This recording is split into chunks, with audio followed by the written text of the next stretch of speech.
Hello guys and welcome back. And welcome back to a episode of the EV conversion, which is not about this, it's about this. This is something which arrived from Amazon last night. There's a bit of a story behind this and I'll tell you about that in a bit. But what it is an Android head unit, which I'm hoping will not only give me a radio in the car, which I currently don't have, and sort of entertainment system or whatever you call it, but not only will it give me that, but also it'll give me the ability to monitor different aspects of the car, like the voltage and the RPM and temperatures and so on. So I'm hoping to be able to use this to do all of that. So that's what this one's about.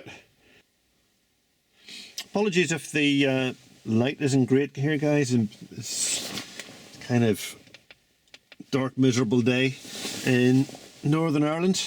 But anyway, as you can see, there is something already there. What I was trying to do was, and actually succeeded, was fitting a 7-inch Android head unit. And it's an old Android tablet that I've had. I bought it years and years ago. So I had been using this to monitor the temperatures and so on, but I thought it wouldn't be really smart if I fitted it in here. And it did fit. But the problem is the battery dies. When the battery dies, it turns itself off.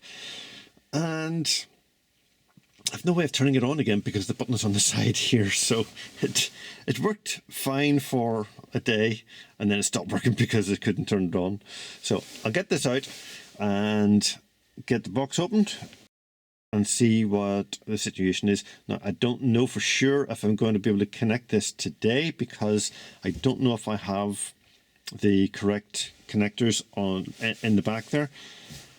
I believe there was an aftermarket head unit in this car before, and I think the adapters may still be there and they may fit the head unit I've just bought. I don't know. We'll find out together. Right, so the first thing I'm going to have to do here, guys, is to take out all the screws that are holding in the front part.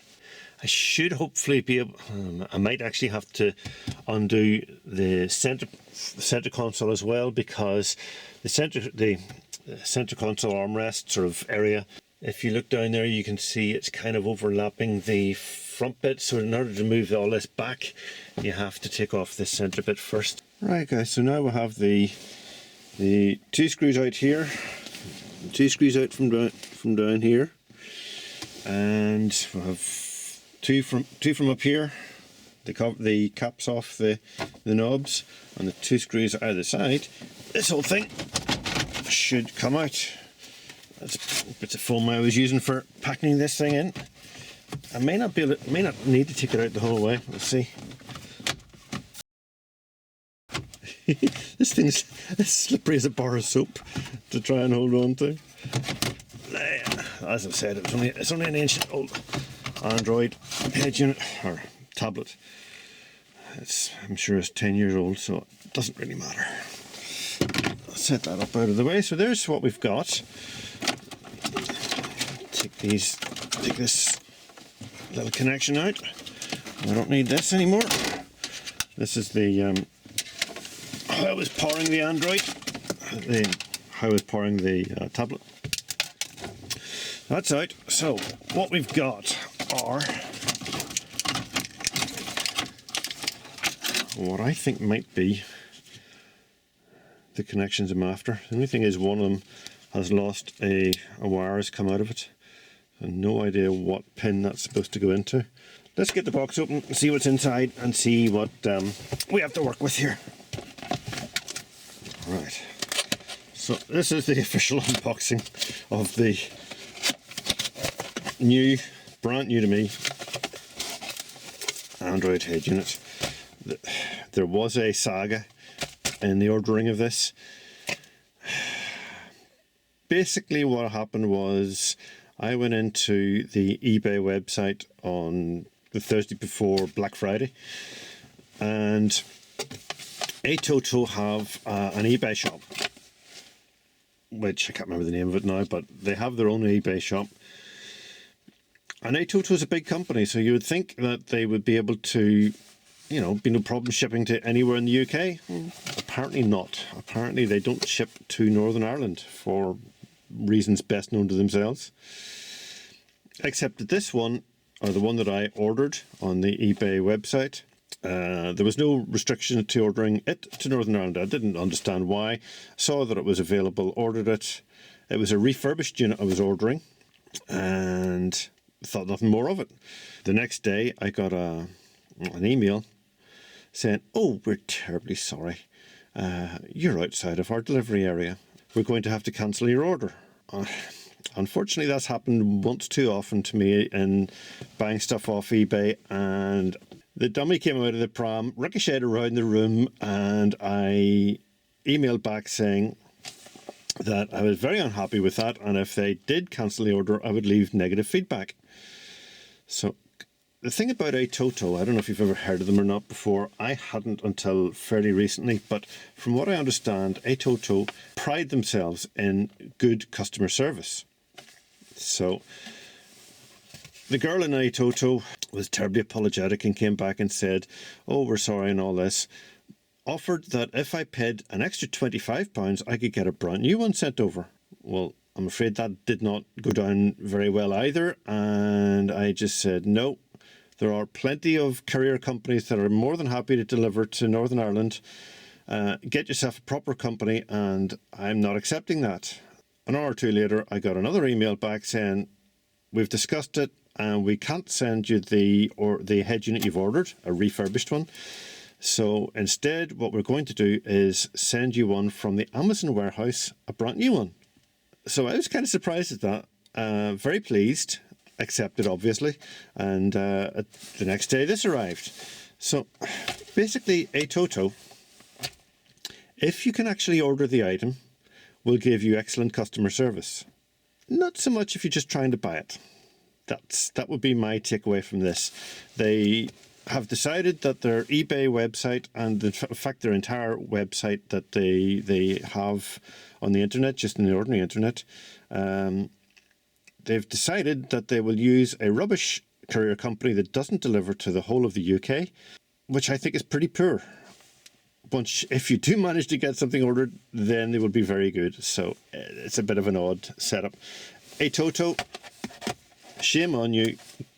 That is very, very poor that you don't deliver to the entire UK. There's no acceptable excuse. It's just not good enough. The only way you can buy an Atoto head unit is to go to Amazon, because Amazon actually does the courier for them any other way, and you can't buy from Atoto if you're in Northern Ireland, and possibly, although I couldn't confirm this, if you're in Highlands and Islands of Scotland. Okay, so this is what's in the box. We've got 1, 2 connections. It'd be interesting to see now whether or not they will match these things. Is that going to go in there? Let's hold that with our knee. We'll just spill my screws all over the place. And this one goes in there. And that one goes in there. So we have the adapter we need. Hey, brilliant. Excellent. The only thing is I don't know where this goes. So I'm going to have to try and figure that out. Okay, so what I've done is I've figured out that one of the cables that they sent, this one, has the red, orange and yellow in one sort of way round, and the other one has it the other way around. Hopefully you see what I'm talking about there. The cables are sort of the other way around, but I managed to find one of them actually matches the connections from the car, so I'm using that one. The pink wire, I don't know what it is for.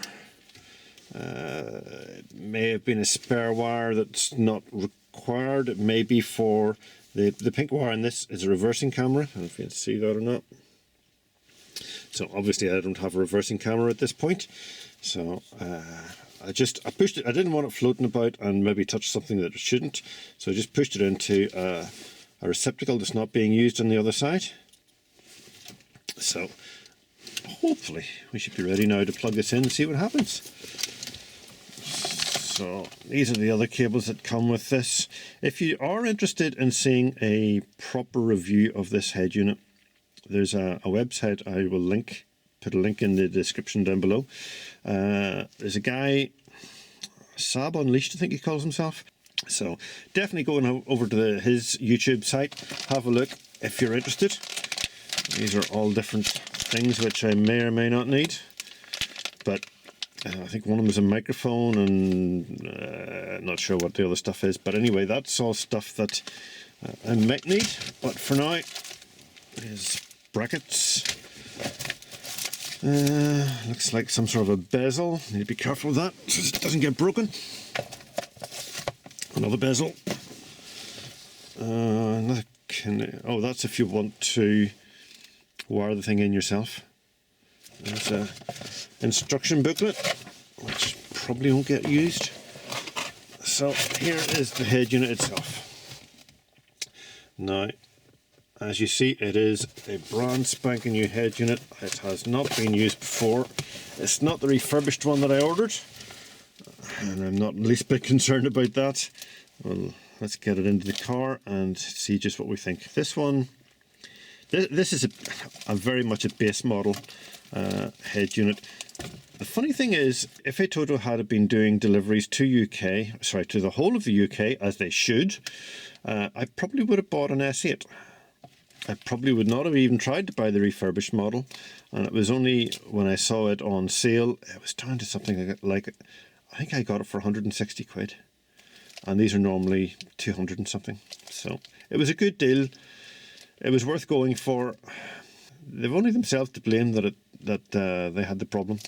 The girl in customer service was superb, could not say anything else. She was absolutely brilliant, but she should not have had to do what she did. It was unfair on her, and the company put her in an awkward position with their idiotic delivery decisions. Okay guys, I've just plugged it in the back, and I've plugged in nothing else. I haven't touched anything else. This is very much, you're seeing it live as I am. To be honest, I've never had a radio working in this car, so I don't know if speakers even work. Okay, let's put the ignition on. So the ignition is now on. In theory, this should be getting power. Did I see it flashing? Yes. Oh wow, that was good. That was very quick. And we actually have speakers. Like I say, I didn't even know if the speakers would work in this car. That's great. I'll just put on my heated seats because it's kind of cold here. I haven't even got an aerial plugged into it, so there'll be no radio. Let's try and get an aerial plugged in and see what happens. Okay, looks like we've got the wrong type of connector here. You can see that is a flat thing for the aerial, and this is sort of goes down into it. So I may have an adapter for that. I'll go and have a look for it and come back. Looks like I hit lucky, guys. I happen to have one of these adapters in the house. There it goes. Oh, it's gone quiet. That's good. Or is it? Right, here we go. So hopefully it should be just a matter of maybe for long hold it again, but they didn't accept me. You have been homeless now for a year. Yeah. Yep. You're facing me now. It looks like we have Yes. speakers at work. Have you been trying to find I think all 4 speakers are working. I'm actually quite surprised. Excellent. So guys, this is getting better and better. We have managed to turn on the Wi-Fi and hook it into the Wi-Fi of the VCU. So now I can see all the information from the VCU on my Android head unit, so that's good. Thankfully I still had the old head unit out of my old Freelander, and it looks like what I need to do is to take this bracket off, as it sort of screws in from the front, and screw that bracket onto the new head unit. So I'll need to find whatever plates or whatever bracketry is in the box to allow me to attach these 4 screws to that. Okay guys, we have the head unit fitted, but I'm not entirely happy with it. The bracket at the side, I could only get 2 of the 1 screw out of the side to fit, and they're actually sitting a little bit, the whole thing is sitting a little bit too far out. So what I'm going to have to do now is take it back out again, drill 2 holes on either side in the Land Rover bracket to make it fit the screw holes in the Atoto bracket. So here's what I had to do, guys. I had to drill a couple of holes here. Obviously that one wasn't terribly well drilled and had to be re-drilled and reamed out and whatever. But something that's kind of bizarre. If you look in there, you can see that that part of the amplifier actually is very, very close to those screw holes. So I actually had to cut the screws down in order to get them to fit. Believe it or not, the screws that they supplied were way too long. Look at how far they stick out on that side. Now obviously on that side it doesn't matter because there's nothing there to block them, but on that side that was an issue. Now if I had been a buck Egypt and just blundered on ahead with the screws into there, I don't know what harm I would have done, but it certainly would have done some. So just a couple of wee things with this head unit which are a bit bizarre, and I can only assume that these 2 brackets and the screws that are supplied with them just are sent out with every head unit, and they never actually check to see if there was a problem like that, where when somebody tried to use the supplied brackets and the supplied screws and the holes that were pre-drilled, they could actually cause a serious problem with the head unit. So kind of silly, but I guess that's what happens when these things are built to a price.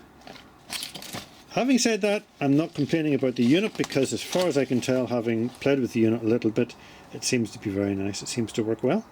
Okay guys, it's now been a couple of weeks since I installed this Android head unit, and I'd like to give you my sort of final thoughts on it.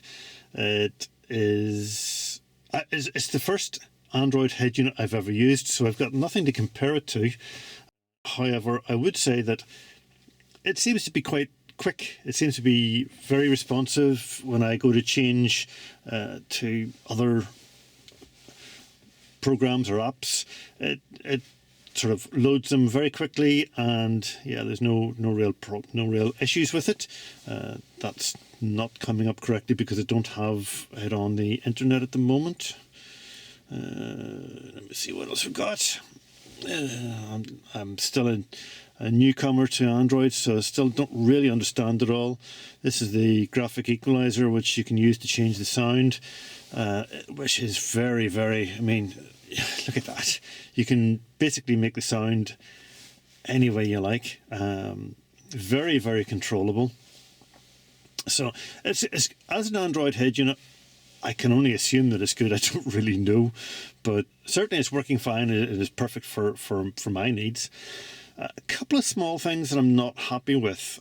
First of all, I mentioned earlier there was a couple of strange design decisions with this thing, and one of them is that this bezel, it doesn't actually clip on. I presume they expect you to glue it in, but for whatever reason they decided to make that it doesn't clip in. So at the moment it's just sitting there.